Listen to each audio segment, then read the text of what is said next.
बांझपन की समस्या से रूबरू होना पड़ रहा है, उसका मुख्य कारण ये है कि पशुओं को जो खान पान है वो उचित मात्रा में पशुपालकों द्वारा नहीं दिया जा रहा है। जैसा कि हम सभी जानते हैं कि संतुलित आहार का जीवन में बहुत बड़ा महत्व है, और चाहे वो पशुओं की बात करें उसमें भी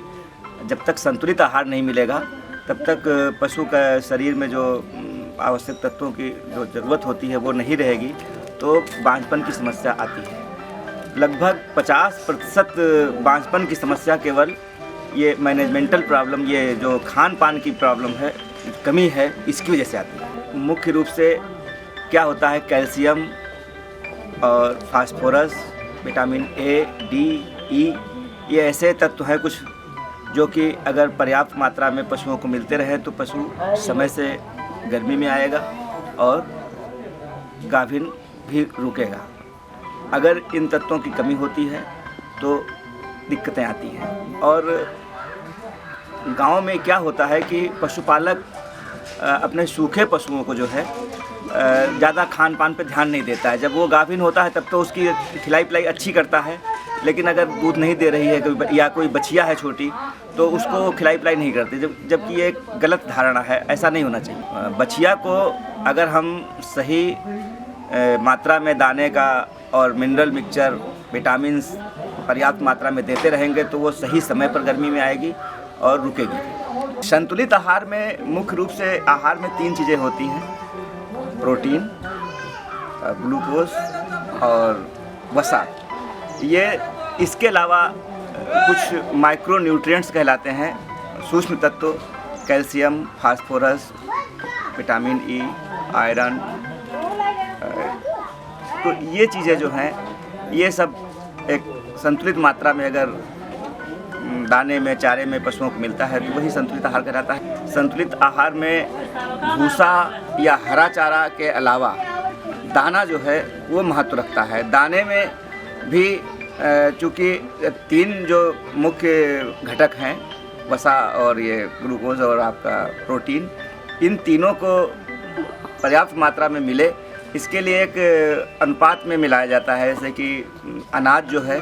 वो 50%, 50 से 60 किलो, 20% यानी कि अगर 1 कुंटल दाना बनाना है तो 20 किलो खल, जिससे कि वसा मिलती है, और 20 किलो जो है ये आपका प्रोटीन वाली चीज़, दालों की जो है चूनी, भूसी, ये दे सकते हैं मिला करके। और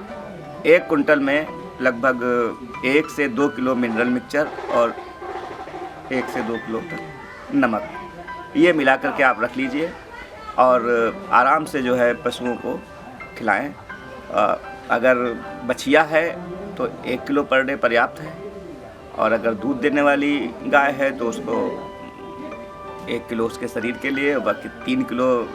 दूध उत्पादन पे 1 किलो दाना के हिसाब से जितना भी दूध दे रही है उस हिसाब से उसका जो है देख लें, और वो दाना संतुलित आहार के रूप में आप देते रहेंगे तो बांझपन की समस्या नहीं आएगी। बांझपन मुख्य रूप से जो अगर पशुपालक के स्तर की बात करें तो पशुपालक कैसे समझेगा कि हमारा पशु बांझपन से ग्रस्त है, वो ये है कि पहली चीज़ तो जैसे बछिया है तो वो उम्र उसकी हो गई 3 साल, 3.5 साल, और वो गर्मी में नहीं आ रही है, तो इसका मतलब कहीं ना कहीं उसको बांझपन की समस्या से ग्रस्त है। और दूसरा यह है कि पशु गर्मी में तो आता है, लेकिन उसको गाभिन कराने पर यह एआई कराएं, कृत्रिम गर्भाधान कराएं या प्राकृतिक गर्भाधान कराएं, और वो कराने के बावजूद भी वो रुकती नहीं है, तो वो भी जो है ये बांझपन की ही समस्या के अंतर्गत आता है। और जब किसान को ये लगता है कि हमने 2 बार या 3 बार गाभिन कराया और पशु हमारा नहीं रुका, तो उसको अपने नज़दीकी अस्पताल से, अपने पशु चिकित्सालय से संपर्क करके पशु चिकित्सक को जानवर को दिखा करके और जो उचित इलाज डॉक्टर साहब सुझाएं वो करना चाहिए। क्योंकि और भी तमाम कारण हैं, जैसे अंदरूनी अंगों में कुछ कमी आ जाती है तो उसकी वजह से भी बांझपन की शिकायत हो जाती है। कई बार से बच्चा दे चुकी है जो गाय या भैंस, उसमें देखा जाए तो अंदर कोई इन्फेक्शन हो गया बच्चेदानी में, तो उसकी वजह से भी नहीं रुकती है। तो उसके लिए हम लोग जो है इलाज करते हैं, दवा अंदर डालते हैं, इंजेक्शन लगाते हैं, और जब इन्फेक्शन ख़त्म हो जाता है तो आराम से रुक जाती है। गणित के रूप में अगर बात करें तो नुकसान क्या, सीधा से ये कैलकुलेशन कर लीजिए कि अगर एक 5 किलो या 8 किलो दूध देने वाली गाय है और अगर 40 रुपये या गाय का दूध 30 रुपये 25 रुपये लीटर भी अगर बिक रहा है, 8 किलो दूध है तो 200 रुपये का दूध अगर एक गाय दे सकती है और 9 महीने से 10 महीने तक दूध देती है तो कितना रुपया हो गया? 200 रुपये पर डे, 6,000 रुपये महीने, 10 महीने में 60,000 रुपये का दूध वो दे देगी। 60,000 को अगर मिनिमाइज कर दे, क्योंकि आखिरी में आकर के थोड़ा सा दूध कम हो जाएगा, तो 40,000 45,000 रुपये का दूध तो वो अपने एक ब्यात में देगी ही। और अगर जो है बांझपन की वजह से गाय बच्चा कंसीव नहीं की और वो बच्चा नहीं दी और 1 साल तक किसान के दरवाजे पे वैसे ही बंधी रही, तो उससे हमें कुछ नहीं मिलता है, बल्कि खिलाने पिलाने पे उसको जो हम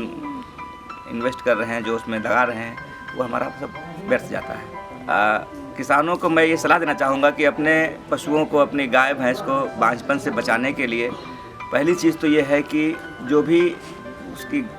गाय बच्चा दे रही है, अगर वो बछिया है या पड़िया है, तो उसको शुरू से ही पर्याप्त मात्रा में दूध दें और 9 महीने से 12 महीने की उम्र तक आते आते उसको पर्याप्त मात्रा में दाना और मिनरल मिक्सचर देना शुरू कर दें, ताकि वो जो उसकी एक औसत वो है आयु कि भाई गाय है तो 18 से 20 महीने पर गर्म होना शुरू कर दे और भैंस है बढ़िया है तो वो 2.5 से 3 साल पे गर्म होने लगे। दूसरी चीज़, जो गाय भैंसें बच्चा दे चुकी हैं लेकिन दोबारा फिर नहीं गर्म हो रही हैं समय से, उनको भी मिनरल मिक्सचर और संतुलित आहार पर्याप्त मात्रा में दिया जाए जब तक वो दूध दे रही हैं तब तक, और अगर दूध नहीं दे रही हैं तो भी। और दूसरी चीज़ ये है कि कोई भी गाय या भैंस जब बच्चा देती है तो उसके बाद 2 महीने तक इंतज़ार करना है। 2 महीने के बाद में पशु दोबारा गर्मी में आने लगता है और 2 महीने के बाद जब गर्मी में आने लगता है तो गर्मी में आने के बाद उसको जो है 1 बार या 2 बार कराने के बाद में अगर वो नहीं कंसीव कर रही, नहीं रुक रही है, तो उसको नज़दीकी अस्पताल पर दिखा लें, क्या कमी हो सकती है।